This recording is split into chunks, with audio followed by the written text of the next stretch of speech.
Hi folks, I'm Gheeotine, and welcome to this week's Build Showcase.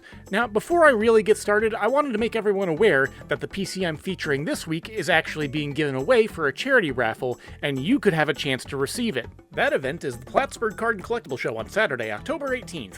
The computer will be part of the charity raffle to benefit the Joint Council for Economic Opportunity of Clinton and Franklin counties. They do genuinely great work for disadvantaged people. On top of the charity raffle, there'll be cosplay, displays, and vendors selling video games, memorabilia, and everything in between. Who knows? Maybe I'll be there with another PC to give away. Anyway, back to today's showcase. The machine I'm featuring this time around was prompted by what I can best describe as bad impulse control while browsing eBay. One day I was looking into small form factor pre-built PCs. I began wandering through the Alienware section, and specifically the X52 models. I was surprised to see how abundant and relatively cheap they were. I would later find there were reasons for that, but we'll come back to that in a moment. I eventually emerged with a rather high-spec version for a little over $100, equipped with an i7-4790, 8GB of DDR3 memory, and a 4GB GT745 graphics card. Unfortunately, it didn't come with the necessary power supply, so that was another order. Finally, once the power hookups arrived, all that was needed to get the machine running was a storage drive. One PNY CS900 later, and we were good to install Windows 11 and start testing. The first thing I'll say is, with an i7-4790, this machine is about as snappy as anything you'd need, even though it's an 11-year-old processor. Next is regarding the GPU.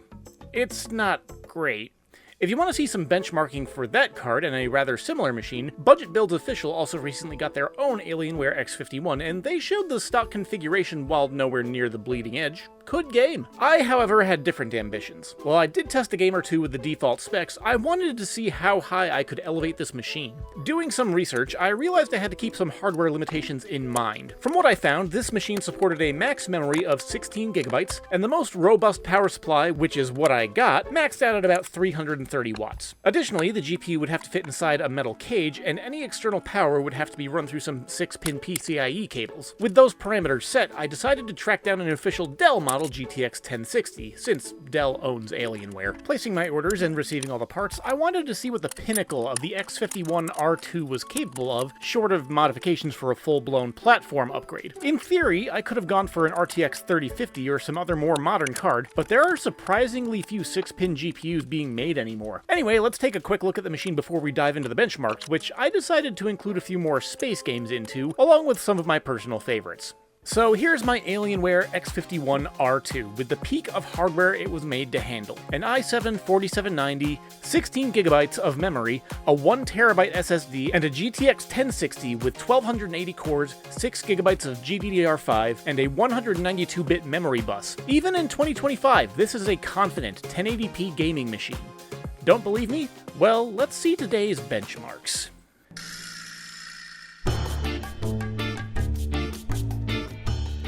Starting with Cult of the Lamb, the machine weirdly tried to configure itself to a 1680 by 1050 resolution, but a trip to the settings menu quickly fixed that. Once in the village, frame rate set in around 55 FPS, bottoming out around 45 when moving around, and around 30 in the menus. Having a little more luck in Knucklebones, I moved on to the Crusades and was playing comfortably at an average of over 120 FPS. Moving from room to room was where the lows came in, just above 60 FPS, so the Lamb is seemingly just fine taking on demons and aliens.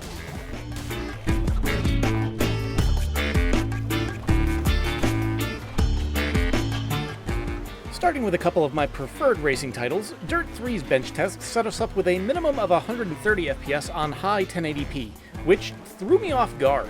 The R9 280 from a couple weeks back had a low of 180, but while lower, I would never consider that a bad reading, even if the 1060's average only matched the bottom of the 280. Moving into races, apparently my opponents get nervous and crash out at the notion of me chasing them down, all the while the Alienware is just humming along at about 200 FPS.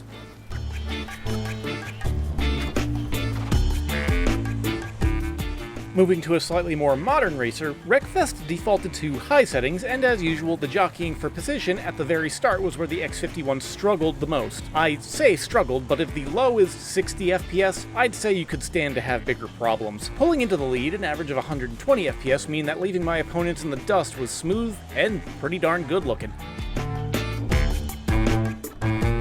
Delving into the world of sci-fi with Fallout 4, the biggest problem I noticed was increased loading times.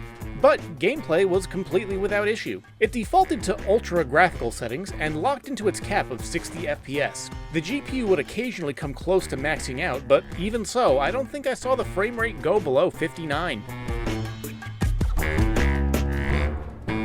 Deciding to take my fight to space for my next benchmark, I loaded up Halo Combat Evolved in the Master Chief Collection. In the opening fights inside the Pillar of Autumn, 160 to 220 FPS were the regular readings. Once things left the ship and I landed on Halo, 100 to 120 FPS was the regular. On a whim though, I'd flip back and forth to the original graphics just to see the number jump over 300. I've heard compelling arguments that the older graphics are the superior experience, and if you are playing on an older machine, I'd imagine the smoother frames would aid that position.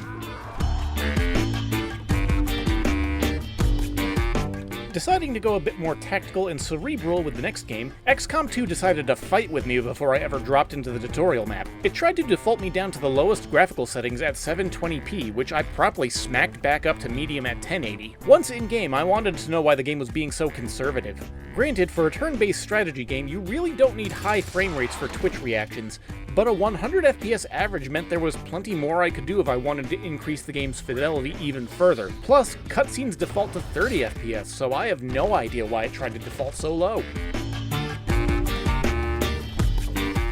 With Doom 2016, ripping and tearing on the surface of Mars left me a question. If demons only manifest on foreign planets, wouldn't that make them aliens?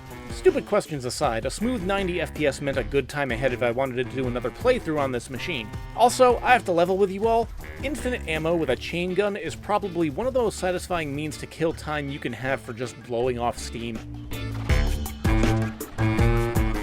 But finally, even though the aliens don't appear until the late game, can this Alienware run Crysis? Well, again, the game seemed to think the machine was weak and defaulted to low settings, which I promptly switched back to medium, and apparently I'm better at gauging the capability before I ever set foot into a level, because 90 FPS was the average, even with foliage and explosions directly in my face. But with all of this established, how's the value if you want to get one of these on your own?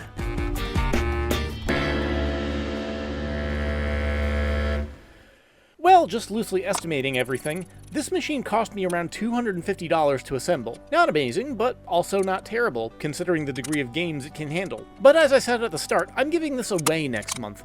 And for the cost of a $5 raffle ticket, if you do happen to win, there's little to complain about. Now, if you'll excuse me, I need to get started on the next game for my minimum spec series. Hey, thanks for sticking around all the way to the end. Remember that I give away Steam keys with my regular weekly uploads, and all you have to do to enter is leave a comment and have contact info on your YouTube profile. But as always, thanks for watching and keep your head on your shoulders.